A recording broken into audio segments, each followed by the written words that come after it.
Hello friends, എല്ലാവർക്കും good morning. അപ്പോൾ ചെമ്മനീർ പൂവിൻ്റെ ഇന്നത്തെ സൂപ്പർ ഹിറ്റ് വിശേഷത്തിലേക്ക് എല്ലാവർക്കും സ്വാഗതം. അങ്ങനെ ശ്രുതിയോട് പറയുകയാണ്, അവരെങ്ങനെയെങ്കിലും എത്രയും പെട്ടെന്ന് വിളിച്ചുകൊണ്ട് പോയിക്കുണ്ടോ, എൻ്റെ പെങ്ങക്കട മോക്കൻ്റെ കല്യാണം അതെനിക്ക് കൂടിയേ മതിയാവുള്ളൂ എന്നൊക്കെ പറഞ്ഞു കഴിഞ്ഞപ്പോഴേക്കും അതെങ്ങനെ സാധ്യമാവും, അവരോട് പോകാൻ പറഞ്ഞാലൊന്നും അവർ പോകില്ല. ദേ ഈ അശോകനങ്കിളും രവി അങ്കിളൊക്കെ അവർ നിസ്സാരക്കാരൊന്നും അല്ല, അവർ നല്ല സുഹൃത്തുക്കളാണ് എന്നൊക്കെ ഇങ്ങനെ പറഞ്ഞ് മനസ്സിലാക്കി കൊടുക്കുകയാണ്. നിങ്ങൾ എന്ത് സുഹൃത്തുക്കളാന്ന് പറഞ്ഞാലും എൻ്റെ പെങ്ങക്കടെ മോൻ്റെ കല്യാണമാണ് ഈ നടക്കുന്നത്. അവരൊന്ന് അനുഗ്രഹിക്കാനോ ആ കല്യാണത്തിന് മനസമാധാനത്തോടെ കൂടാനോ എനിക്ക് പറ്റുന്നില്ല. അതിനെ തുടർന്ന് നിങ്ങൾ ഏതായാലും ഇവിടുന്ന് പോയേ മതിയാവുള്ള ശ്രുതി. എനിക്കിനിത് വെച്ച് ഉറപ്പിക്കാനായിട്ട് പറ്റില്ല. സച്ചിയോ രേവതി അങ്ങനെ ഇത് കള്ളത്തരം കണ്ടുപിടിച്ച് കഴിഞ്ഞിട്ടുണ്ടെങ്കിൽ ശ്രുതി നിൻ്റെ ജീവൻ തന്നെ പോകുള്ളൂ. ഇത്രയും ദിവസങ്ങളും നിനക്ക് വേണ്ടി എല്ലാ കാര്യത്തിനും ഞാൻ കൂട്ടുനിന്നു. ഇനി ഇതിനൊന്നും കൂട്ടു നിൽക്കാനായിട്ട് എന്നെ കൊണ്ട് പറ്റില്ലെന്ന് പറഞ്ഞാൽ പറ്റില്ല എന്നിങ്ങനെ ഈ ബീരാൻ ഇങ്ങനെ ഉറപ്പിച്ചിങ്ങനെ പറയാം. ഇത് കേട്ട് കഴിഞ്ഞപ്പോഴേക്ക് ശ്രുതിക്കാകെ പേടി തോന്നി. ഇപ്പം ഞാൻ എന്ത് ചെയ്യാനാണ്? അവരോട് പോകാൻ പറഞ്ഞാൽ പോകുമോ? അതൊക്കെ നിൻ്റെ മിടുക്ക്. നീ എങ്ങനെയെങ്കിലും അവരെ പറഞ്ഞ് വിട്ടോളണം, അല്ലെങ്കിൽ ആകെ പണി പാളും. എന്നെ അന്വേഷിച്ച് എല്ലാവരും നടക്കുന്നുണ്ട്, ഞാൻ അവരുടെ കൂടെ തന്നെ വേണം. കുടുംബത്തിലൊരു കല്യാണം നടന്നിട്ട് എനിക്ക് കൂടാൻ പറ്റില്ലെന്ന് പറഞ്ഞു കഴിഞ്ഞാൽ അത് വല്ലാത്തൊരു മോശം തന്നെയാണ്. എനിക്കിത് മറച്ചു വെക്കാനൊന്നും എനിക്ക് പറ്റില്ല. എനിക്ക് എല്ലാവരുടെ മുന്നിൽ സത്യങ്ങൾ തുറന്ന് പറയേണ്ടി വരും എന്ന് പറഞ്ഞപ്പോഴേക്കും അയ്യോ അങ്ങനെ പറയല്ലേ ബിരാനെ, ഞാൻ എങ്ങനെയെങ്കിലും ഒന്ന് ശ്രമിച്ച് നോക്കാം. എന്നാൽ പിന്നെ ശ്രമിച്ച് നോക്ക്, അല്ലാതെ എനിക്ക് വേറൊരു നിവൃത്തി ഇല്ലെന്ന് ബിരാനെ ഉറപ്പിച്ച് കഴിഞ്ഞപ്പോഴേക്കും ശ്രുതിയാണെങ്കിൽ ആകെ തലക്ക് ഭ്രാന്ത് പിടിച്ചൊരു അവസ്ഥ നിൽക്കണം. എങ്ങനെയെങ്കിലും എല്ലാവരെയും വീട്ടിലേക്ക് പറഞ്ഞു വിട്ടേ മതിയാവുള്ളൂ, അല്ലെങ്കിൽ ചിലപ്പോൾ എൻ്റെ ജീവിതം തകരും. അതുകൊണ്ട് തന്നെ എല്ലാവരെയും പറഞ്ഞു വിട്ടേ മതിയാവുള്ളെന്ന് രണ്ടും കൽപ്പിച്ച് നിൽക്കുകയാണ് ശ്രുതി. അങ്ങനെ ശ്രുതിയാണെങ്കിൽ നേരെ ഈ ഓരോരുത്തരെ തിരയാൻ വേണ്ടി പോവുകയാണ്. അപ്പോൾ നമ്മുടെ ശ്രുതിയെ കാണുകയാണ്. അപ്പം അതിനു മുമ്പ് തന്നെ ഈ ബീരാനും ആണെങ്കിൽ ആകെ ടെൻഷൻ അടിച്ച് നിൽക്കുക. ഇനിയിപ്പോൾ അങ്ങോട്ട് പോകാനും പറ്റില്ലല്ലോ എന്നൊക്കെ ആലോചിച്ചിട്ട്. അപ്പോൾ ബീരാൻ്റെ ഇളയൻ വരികൻ വന്നിട്ട് എന്താണ് അളിയ ഇവിടെ ഇങ്ങനെ വന്ന് നിൽക്കുകയാണോ? ഓരോ പ്രശ്നങ്ങൾ വന്നുകൊണ്ടിരിക്കുകയാണ്. എന്ത് പ്രശ്നങ്ങൾ? ആ മറ്റേവനില്ലേ, നമ്മുടെ ശേഖരൻ, അവനെടുത്ത് ആരോ കോർത്തെന്ന് അവനെ പിടിച്ച് അടിച്ചെന്നൊക്കെയാണ് പറയുന്നത്. ഇനി അവർ തിരിച്ചടിക്കാതെ പോകില്ലെന്നൊക്കെ പറയുന്നു. ഞാൻ കാര്യങ്ങൾ തിരക്കി കഴിഞ്ഞപ്പോഴേക്കും അവർ തമ്മിൽ ഒരു പ്രശ്നവും ഉണ്ടായിരുന്നില്ല, ഞങ്ങളവിടെ വെറുതെ ഇരിക്കുകയായിരുന്നു, എന്നിട്ട് മറ്റേവും വന്ന് അടിച്ചു എന്നൊക്കെയാണ് പറഞ്ഞു കൂട്ടുന്നത്. അല്ല, ആരാണ് അടിച്ചത്? പെണ്ണിൻ്റെ വീട്ടുകാരല്ലേ അവൻ. അപ്പോൾ സച്ചിയെ ചൂണ്ടിക്കാണിച്ചു കൊടുക്കുക. സച്ചിയെ കണ്ടു കഴിഞ്ഞപ്പോഴേക്കും നമ്മുടെ ബീരാൻ പേടിച്ചു പോവുകയാണ്. ഇവനാണ് അടിച്ചത്. ഇവൻ തന്നെ അടിച്ചെന്നാണ് പറയുന്നത്. അപ്പോൾ ആ രാഘവനും കൂട്ടുകാരൊക്കെ വരികയാണ്. ഇവിടെ നിന്ന് കഴിഞ്ഞപ്പോഴേക്കും എന്താണ് നിൻ്റെ പ്രശ്നം എന്നൊക്കെ ചോദിച്ചപ്പോഴേക്കും ആ സച്ചി എന്ന് പറഞ്ഞവൻ അവൻ എന്നെ പിടിച്ച് തല്ലി. ഞങ്ങൾ അവനെ വെറുതെ വിടുന്ന ഇതില്ല, അവനിട്ട് 2 കൊടുത്തിട്ടേ ഞങ്ങൾ ഇവിടെ നിന്ന് പോകുള്ളൂ എന്നൊക്കെ പറഞ്ഞപ്പോഴേക്കും നിങ്ങൾ എന്ത് തെറ്റ് ചെയ്തത്? ഞങ്ങൾ ഒരു തെറ്റും ചെയ്തില്ല, ഞങ്ങൾ അവിടെ ചുമ്മാ ഇങ്ങനെ വർത്തമാനം പറഞ്ഞുകൊണ്ടിരിക്കുകയായിരുന്നു. ഇവൻ വന്നിട്ട് നിങ്ങൾ ഇവിടെ ഇരിക്കുകയാണോ എന്തൊക്കെയാ പറയുന്നൊക്കെ പറഞ്ഞുകൊണ്ട് ഒറ്റ അടി. ഇതാണ് തുടക്കം, അല്ലാതെ ഒരു പ്രവൃത്തിയും ഞങ്ങൾ ചെയ്തില്ല എന്ന് പറയാം. പറഞ്ഞപ്പോഴേക്കും മോഹോ, അപ്പം അങ്ങനെയാണ് സംഭവങ്ങൾ അല്ലേ? അങ്ങനെ തന്നെയാണ് സംഭവങ്ങൾ. ഇതെന്താണളിയ, ഇവന്മാരൊക്കെ കൊണ്ട് വല്ലാത്തൊരു ശല്യമായിപ്പോയല്ലോ. ശല്യം പിന്നെ എന്ത് ചെയ്യും? അപ്പോഴേക്കും നമ്മുടെ അശോകനങ്ങൾ വരിക. അപ്പം അശോകനങ്ങൾ വന്നു കഴിഞ്ഞപ്പോഴേക്കും ഇവന്മാർ പറയുന്നത് മുഴുവനും പച്ച കള്ളുവാ. സച്ചി അങ്ങനെ പ്രശ്നം ഉണ്ടാക്കാൻ പോകുന്ന ആളല്ല.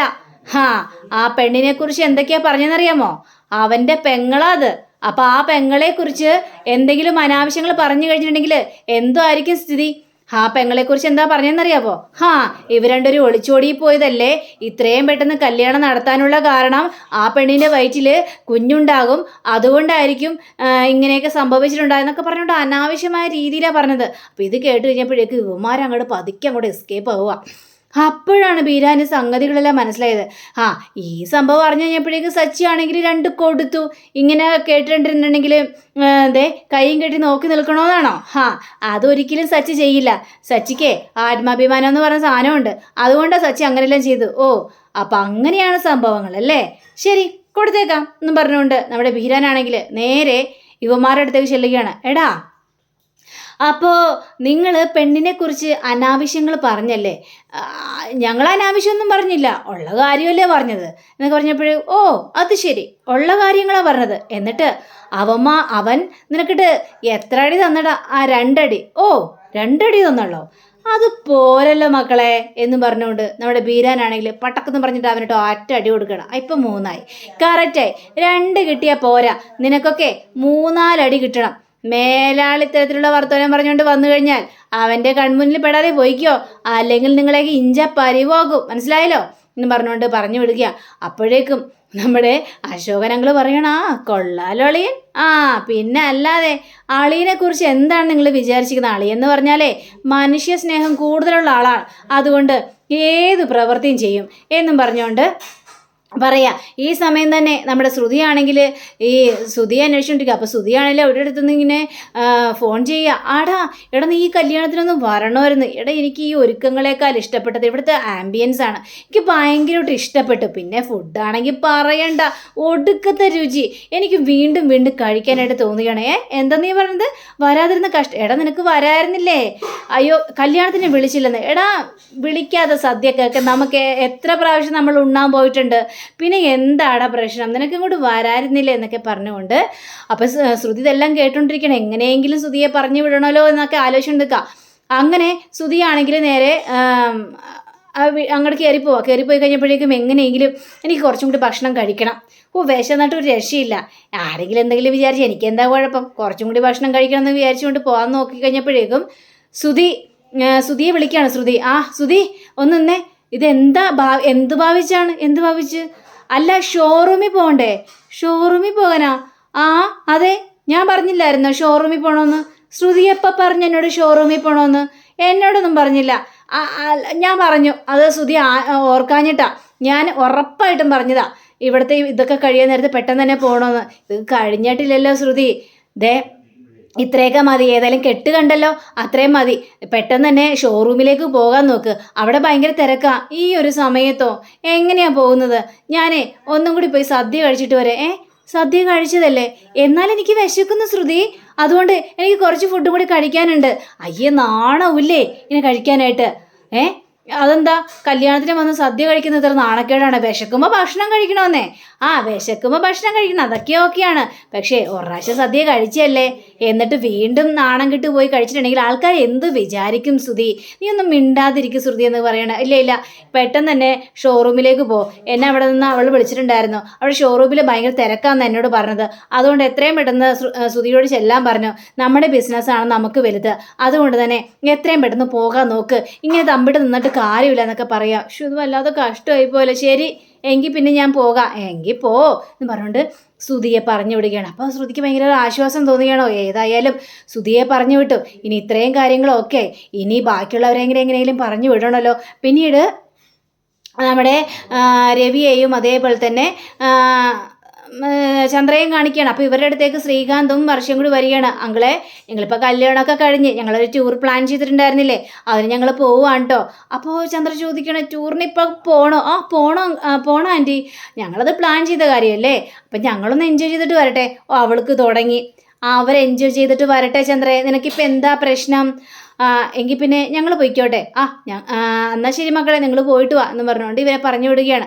അപ്പോൾ ശ്രുതി ഇതും കണ്ട് അങ്ങനെ വർഷയും ശ്രീകാന്തും പോയെന്ന് മനസ്സിലായി. ഇനി അങ്കിളെ ആൻറ്റി എങ്ങനെയും പറഞ്ഞു വിടണം എന്നൊക്കെ വിചാരിച്ചുകൊണ്ട് ശ്രുതി അങ്ങോട്ട് ചെല്ലുകയാണ്. നിങ്ങളിവിടെ നിൽക്കുമായിരുന്നോ? അതേ മക്കളെ. അല്ല വീട്ടിലോടൊന്നും പോകണ്ടേ? ഇതൊക്കെ കഴിഞ്ഞിട്ട് ഇനി പോകുന്നുള്ളൂ, അല്ലെങ്കിൽ അശോകൻ എന്ത് വിചാരിക്കും? അവൻ്റെ മോളുടെ കല്യാണമല്ലേ, അപ്പം നമ്മൾ ഇതിനൊന്നും കൂടിയില്ലെന്നല്ലേ പറയുള്ളൂ. പക്ഷേ അതിന് ഇവിടെ നിന്നിട്ട് കാര്യമില്ലല്ലോ. അവിടെ പെണ്ണിൻ്റെ അമ്മ വീട്ടിൽ ഒരുക്കങ്ങളൊക്കെ ചെയ്തുകൊണ്ടിരിക്കുകയല്ലേ അവരെ സ്വീകരിക്കാൻ വേണ്ടി. അപ്പം അങ്ങോട്ടല്ലേ ചെല്ലേണ്ടത് എന്ന് പറയണം. ശരിയാണല്ലേ, അങ്ങോട്ട് ചെല്ലണമല്ലേ? അതേന്നേ, അങ്ങോട്ട് ചെല്ലണം. അങ്ങോട്ട് ചെന്നില്ലെങ്കിൽ ആൻറ്റിക്കൊരു സഹായം ആവില്ലല്ലോ. ആൻറ്റി അവിടെ കിടന്ന് കഷ്ടപ്പെടുമല്ലേ. ഇപ്പോൾ ആൻറ്റി വിചാരിക്കുന്നുണ്ടല്ലോ, ചന്ദ്രയൊന്ന് വന്നിരുന്നെങ്കിൽ എനിക്കൊരു സഹായം ആയനായിരുന്നു എന്ന്. ഇവിടെ നിന്ന് കൊണ്ടിട്ട് വല്ല പ്രയോജനമുണ്ട് ആൻറ്റി? അപ്പോഴേക്കും രവി ആണെങ്കിലും മോളെ നിനക്ക് നല്ല കാഞ്ഞ ബുദ്ധിയാണ് കേട്ടോ. എന്തായാലും ഇത്രയും പ്രതീക്ഷിച്ചില്ല. നീ ആൾ ചെറുതാണെങ്കിലും നിന്റെ പ്രായത്തിന് കവിഞ്ഞാണ് നിനക്ക് ബുദ്ധി. ശരി ചന്ദ്രേ, ശ്രുതി മോള് പറഞ്ഞതിലും കാര്യമുണ്ട്. നമുക്ക് പിന്നെ അങ്ങോട്ട് പോയാലോ? ശരി രവിയേട്ടാ, എങ്കിൽ പിന്നെ മോളെ ഞങ്ങൾ പോയിട്ട് വരട്ടെ. ശരി എന്ന് പറഞ്ഞുകൊണ്ട് ഇവരെയും പറഞ്ഞു വിടുകയാണ്. ഇനി ബാക്കിയുള്ളത് നമ്മുടെ സച്ചിയെ രേവതിയാണ്. ഇപ്പം ഇവരെ എങ്ങനെയെങ്കിലും പറഞ്ഞു വിടണമാണ് ഏറ്റവും വലിയ പാട്. അങ്ങനെ രേവതി ആണെങ്കിൽ അവിടെ ഇവിടെ എല്ലാം നോക്കി ഇങ്ങനെ കുറേ കാര്യങ്ങളെല്ലാം സംസാരിച്ചുകൊണ്ടിരിക്കുക. ആ സമയത്ത് ശ്രുതി രേവതി വിളിക്കുകയാണ്. രേവതി ഇങ്ങോട്ടൊന്ന് വന്നേന്നും പറഞ്ഞുകൊണ്ട്. എന്താ ശ്രുതി ചോദിച്ചപ്പോഴേക്കും, അതെ ഞാൻ ഒരു കാര്യം പറയട്ടെ, അതെ സച്ചിയെ തിരക്കി ആ ഗുണ്ടകൾ നടക്കുന്നുണ്ട്. ഗുണ്ടകളോ? ഏത് ഗുണ്ടകൾ? കുറച്ചു മുമ്പ് സച്ചി വഴക്കുണ്ടാക്കിയില്ലേ, അവര് പറയാണ് സച്ചിക്കിട്ട് 2 കൊടുക്കണമെന്ന്. കൊള്ളാം, സച്ചിയേട്ടനെ കൊടുക്കാൻ വേണ്ടി അവര് അങ്ങനെ കൊടുക്കാൻ വെച്ചിട്ട് ചെന്നിട്ടുണ്ടെങ്കിലേ സച്ചിയേട്ടൻ അവർ ഇഞ്ചപ്പരിവാക്കും. അത് ശ്രുതിക്ക് അറിയാലോ. അതല്ലല്ലോ ഇവിടുത്തെ പ്രശ്നം. ഞാൻ അവരെക്കുറിച്ച് അന്വേഷിച്ചായിരുന്നു. അപ്പം പറഞ്ഞെന്താണെന്നറിയാമോ, അവർ ഈ നാട്ടിലെ വലിയ ഗുണ്ടയാണെന്നും അവരെ ആരെങ്കിലും അടിച്ചിട്ടുണ്ടെങ്കിൽ തിരിച്ചടിക്കുമെന്നും ഇനി സച്ചിയെ കൊല്ലാൻ പോലും മടിക്കില്ലെന്ന് അവർ പറയുന്നത്. പിന്നെ കൊല്ലാൻ ഇങ്ങോട്ട് വാ. എൻ്റെ പൊന്നു ശ്രുതി, നിന്നോട് ഈ വിഡ്ഢിത്തരമൊക്കെ ആരാ പറഞ്ഞത്? സച്ചിയെ തോൽപ്പിക്കാനെന്ന് ആർക്കും പറ്റില്ല. ഇത് കേട്ട ശ്രുതിക്ക് കാലി വരികയാണ്. ശ്രുതി പറയണം, അയ്യോ രേവതി, എനിക്കറിയാം സച്ചിയെ അടിച്ചിട്ടുണ്ടെങ്കിൽ സച്ചി തിരിച്ചടിക്കുമെന്ന് അറിയാം. പക്ഷേ അപ്പോൾ ഇവിടെ എന്ത് പ്രശ്നം ഉണ്ടാകും? ഇവിടെ ഈ കല്യാണത്തിന് വലിയൊരു പ്രശ്നം ഉണ്ടാവില്ലേ? നമ്മൾ ഈ കല്യാണം അടിച്ചു പൊളിക്കാൻ വേണ്ടിയല്ലേ വന്നത്. അപ്പോൾ ഇവിടെ കൂടുതൽ പ്രശ്നങ്ങൾ ഉണ്ടായിട്ടുണ്ടെങ്കിൽ അശോകനങ്ങൾക്കും മറ്റുള്ളവർക്കും സങ്കടമാവില്ലേ? അല്ലെങ്കിൽ അശോകനങ്ങൾ എല്ലാവരോടും പറഞ്ഞിട്ട് നടക്കുക ഈ കല്യാണം നടക്കാനുള്ള കാരണം സച്ചിയും രേവതിയാണെന്ന്. അങ്ങനെ പറഞ്ഞുകൊണ്ട് നടക്കുമ്പോൾ ഈ കല്യാണത്തിൽ പ്രശ്നം ഉണ്ടാക്കാനും സച്ചിയും രേവതിയും മുൻകൈയിട്ട് ഇറങ്ങിയെന്ന് പറഞ്ഞു കഴിഞ്ഞാൽ അത് നാണക്കേടല്ലേ രേവതി? അങ്ങനെ നമ്മുടെ രേവതിയെ ബ്രെയിൻ വാഷ് ചെയ്ത് ഒടുക്കം രേവതി പറയാണ്, നീ പറഞ്ഞതിലും കാര്യമുണ്ട് ശ്രുതി. അപ്പോൾ സച്ചിയേട്ടനെ ഇവിടെ നിന്ന് വിളിച്ചുകൊണ്ട് പോകാം അല്ലേ? അതാണ് നല്ലത്. സച്ചിയെ ഇവിടെ നിന്ന് വിളിച്ചുകൊണ്ട് പോകുന്നതായിരിക്കും നല്ലത്. അല്ലെങ്കിൽ നമ്മളായിട്ട് എന്തിനാണ് മറ്റുള്ളവർക്ക് പ്രശ്നം ഉണ്ടാക്കുന്നത് എന്ന് പറയാം. ശരി ശ്രുതി, ഞാൻ തമ്മിൽ സച്ചിയേട്ടനോട് പോയി സംസാരിക്കാം, ശരി ഓടിച്ചില്ലേ. അപ്പോൾ ശ്രുതിക്ക് ഭയങ്കര സന്തോഷം. കാലക്കി എന്ന് പറഞ്ഞിട്ട് അങ്ങനെ സച്ചിയെ കാണിക്കാണ്. സച്ചിയാണെങ്കിൽ ഫോണിൽ ആരോടോ വാചകടിച്ചുകൊണ്ടിരിക്കുക. അപ്പോൾ രേവതി സച്ചിയേട്ടാ എന്ന് പറഞ്ഞിട്ട് വിളിക്കുകയാണ്. എന്താ രേവതി, ഇങ്ങോട്ട് വന്നേ സച്ചിയേട്ടാ.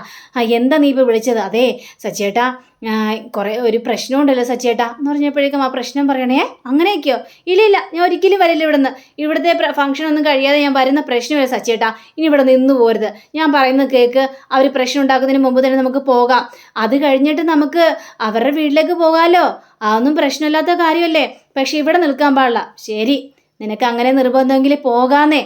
അങ്ങനെ സച്ചിയെ വിളിച്ചുകൊണ്ട് നമ്മുടെ രേവതി അങ്ങോട്ട് പോവാണ്. അപ്പോൾ ശ്രുതി വിചാരിച്ചത് എന്നേക്കുമായി അവിടെ നിന്ന് പോയെന്ന്. ശ്രുതി സന്തോഷം കൊണ്ട് മറന്ന് നിൽക്കുക. അപ്പം അങ്ങനെയും കാണിച്ചുകൊണ്ടാണ് നമ്മുടെ ഇന്നത്തെ റിവ്യൂടെ അവസാനിച്ചിരിക്കുന്നത്. അടുത്ത റിവ്യൂവിനെ കാത്തിരിക്കുക, സബ്സ്ക്രൈബ് ചെയ്യുക. എല്ലാവർക്കും നല്ലൊരു ദിനം ആശംസിച്ചുകൊണ്ട് തന്നെ നമസ്കാരം. Thank you. ബൈ.